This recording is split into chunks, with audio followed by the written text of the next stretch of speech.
অবশেষে মৃত্যুর কাছে হার মানলেন ঢাকা বিশ্ববিদ্যালয়ের ইংরেজি বিভাগের ইমেরিটাস অধ্যাপক, কথাসাহিত্যিক, প্রাবন্ধিক সৈয়দ মঞ্জুরুল ইসলাম।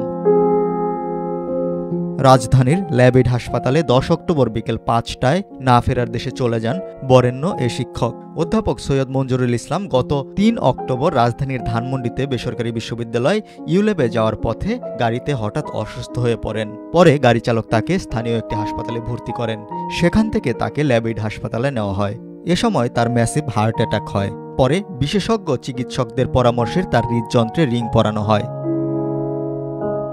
গত শনিবার থেকে অধ্যাপক মঞ্জুরুল ইসলামের শারীরিক অবস্থার অবনতি হয়। অক্সিজেন লেভেলও কমতে থাকে। ফুসফুসে পানি জমায় অবস্থা খারাপের দিকে গেলে রোববার সন্ধ্যায় তাকে লাইফ সাপোর্টে দেওয়া হয়। প্রায় 48 ঘন্টা লাইফ সাপোর্টে থাকার পর তার শারীরিক অবস্থার কিছুটা উন্নতি হয়েছিল। তবে শুক্রবার সকালে তার অবস্থার ফের অবনতি হলে আবারও লাইফ সাপোর্টে দেওয়া হয়। বিকেল 5টার দিকে চিকিৎসকেরা লাইফ সাপোর্ট খুলে দিয়ে তাকে মৃত ঘোষণা করেন। 7 তারিখে ওনার অবস্থার বেশ কিছুটা উন্নতি হয়। উন্নতি হওয়ার পরে ওনার লাইফ সাপোর্ট খুলে নেওয়া হয়। পরবর্তীতে আজ সকালবেলা তার শারীরিক অবস্থার আবারও অবনতি হয়। অবনতি হলে আমরা তাকে আবারও লাইফ সাপোর্টে নিতে বাধ্য হই এবং তারপরে আজকে বিকেল 5টার সময় heart attack, heart failure, kidney জটিলতা এবং শ্বাস প্রশ্বাসজনিত জটিলতার কারণে উনি বিকেল 5টায় শেষ নিঃশ্বাস ত্যাগ করেন। বরেণ্য শিক্ষাবিদ ও কথাসাহিত্যিক সৈয়দ মঞ্জুরুল ইসলামের মৃত্যুর খবরে হাসপাতালে ছুটে আসেন তার আত্মীয় স্বজন, সহকর্মী, শিক্ষার্থী সহ অসংখ্য শুভাকাঙ্ক্ষী।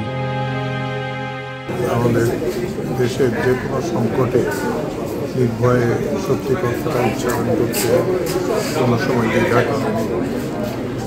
এই ধরনের বিবেকী কণ্ঠস্বর আমাদের খুব স্তীমিত হয়ে গেল, সেই সবচেয়ে।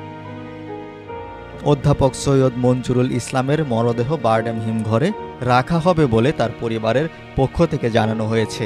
সৈয়দ মঞ্জুরুল ইসলামের প্রতি সর্বস্তরের মানুষের শ্রদ্ধা নিবেদনের জন্য তার মরদেহ শনিবার সকাল 11টায় কেন্দ্রীয় শহীদ মিনারে নেওয়া হবে।